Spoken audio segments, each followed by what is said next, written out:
One man had a PhD. He finished 4 years of university in just 24 months. The guy was brilliant, highly respected in his field. But he died with a mountain of bills and a legacy of debt. He did absolutely everything right according to society. Now, the other man, he didn't even finish the 8th grade. Yet he built an empire and became one of the wealthiest people in his entire state. Welcome to this explainer, where we're going to completely deconstruct the myth versus the reality of money. We'll be basing this on the fascinating insights from Robert Kiyosaki's core thesis. Look, if everything you've been taught about money feels like a constant struggle, just this endless uphill battle that you can't ever seem to win, well, it might just be because the playbook you were handed is completely backward. Okay, let's dive into this, because here is the truly bizarre part about these two men. Both of them gave the exact same 9-year-old boy the exact opposite advice on how to live. I mean, imagine how confusing that must have been for a young kid just sitting at the dinner table. One was his biological father, this highly educated, hardworking, poor dad. The other was his best friend's father, the incredibly street-smart, rich dad. Having these two contrasting figures right there allowed the young author to see exactly how they thought, and, more importantly, how their thoughts ultimately shaped their financial reality. Poor dad would say things like, I'm not interested in money, or the love of money is the root of all evil.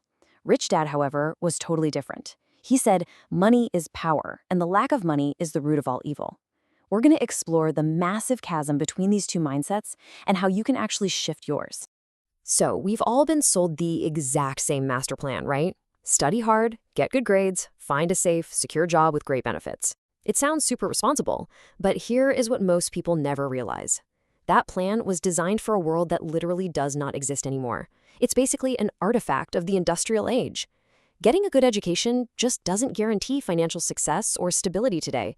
Actually, following that old advice right now, blindly relying on company pensions, hoping a corporation is just going to take care of you, or trusting that Social Security will be enough to fund your retirement, that can be incredibly risky. The rules of money have fundamentally changed, but the school system, it never updated the curriculum to reflect that reality.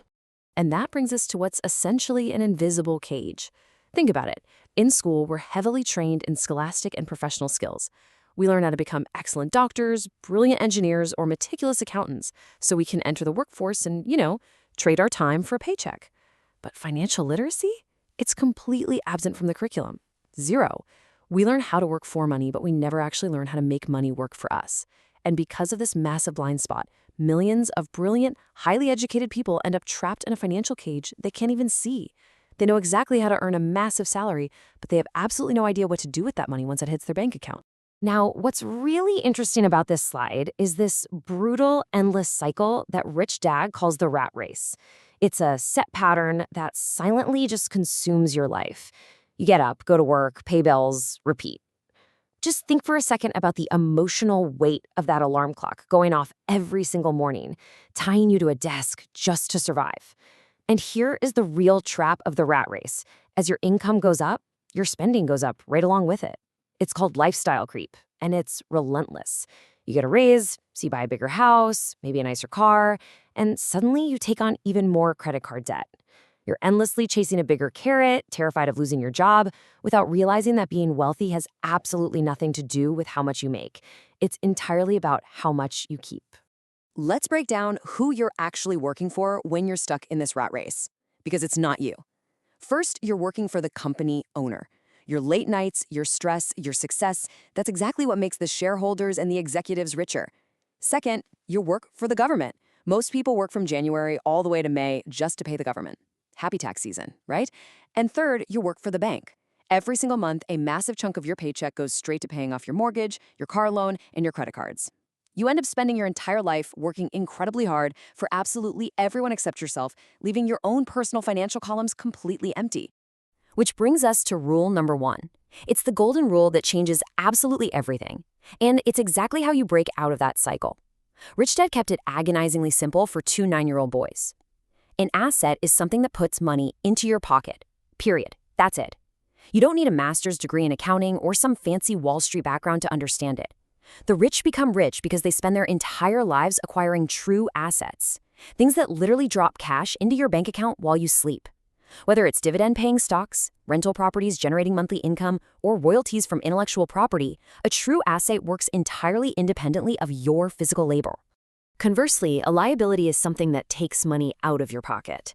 And here is the realization that really hurts, the one that makes traditional financial advisors sweat and totally challenges decades of popular dogma.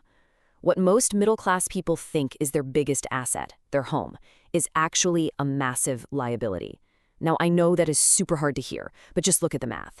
A house comes with a hefty mortgage, ever-increasing property taxes, constant maintenance, insurance, and utility bills. It takes cash out of your pocket every single month, regardless of what Zillow says it's worth. This illusion of the asset is exactly what keeps well-meaning, incredibly hardworking people completely broke. And this brilliantly illustrates exactly how cash actually flows depending on your mindset. The middle class takes their hard-earned wages and buys things they think are assets. They buy the big house, the brand new car, the boat, things that look amazing in the driveway but are actually liabilities, draining their cash every single month. Now contrast that with the rich. They focus entirely on acquiring true assets: real estate, stocks, intellectual property, businesses. These assets generate passive income like dividends, royalties, and rent. And here is the real secret sauce. The rich get richer because their assets generate more than enough income to cover their living expenses. That massive surplus balance, it doesn't go toward a new sports car right away. It gets reinvested to buy even more assets, creating this unstoppable financial snowball. So why do extremely smart people stay stuck in the middle-class column? Honestly, it's not a lack of math skills. It's entirely emotional. Specifically, it's driven by two things: fear and greed. The sheer fear of not having money makes us run out and cling to a safe, secure job. Then, once we finally get that steady paycheck, desire kicks in. Suddenly, you feel like you need that new car, that upgraded phone, or that designer jacket. Rich Dad told the boys, just be an observer, not a reactor to your emotions. You have to learn to step back. You cannot let the primitive fear of being broke or the immediate greed for a new TV do your thinking for you. A perfect example of this emotional thinking is embedded right in our everyday language. Poor Dad would look at something expensive and automatically just say, "I can't afford it." That statement literally shuts the brain down. It brings on this physical feeling of helplessness, sadness, and financial apathy. Rich Dad, on the other hand, he absolutely forbade those words in his house. He taught the boys to ask, "How can I afford it?" This simple Socratic flip changes everything. It literally forces your brain to search for solutions. Feel the difference there. One closes the door, the other opens the mind, creates possibilities, and sparks your financial genius to go to work. The ultimate takeaway from all of this is a concept Rich Dad called minding your own business. Now, to be absolutely clear here, this doesn't mean you have to instantly quit your job tomorrow and start some massive company from scratch. That's a huge misconception. Keep your day job. Be a great, dedicated employee. Your job is your profession, and hey, it pays the bills. But your asset column, that is your business. You must shift your focus to diligently building a base of solid assets. Think of your asset column like a highly secure vault. Once a dollar goes into that asset column, it becomes your employee. You never let it come out. Let's move to and see how this builds. Because when you diligently mind your own business, something magical happens. You eventually escape the rat race and reach the fast track. You are systematically turning your dollars into an army of employees. Think of it this way. Every single dollar in your asset column is a tiny, dedicated little employee that works 24 hours a day, 7 days a week. It never asks for a sick day, it never complains, and it works tirelessly to make you even more employees. That is the true, undeniable power of making money work for you instead of spending your precious, limited time on Earth working for money. Which brings us to a complete redefinition of wealth. See, net worth is often a flawed vanity metric. It's artificially inflated by the depreciating junk sitting in your garage or the supposed equity in your personal residence. True wealth is your financial survivability. So I leave you with this provocative question, a concept originally coined by the brilliant Buckminster Fuller. If you stopped working today, like right now, how long could you survive financially? If the answer scares you, well, it might be time to stop working for money and start minding your own business.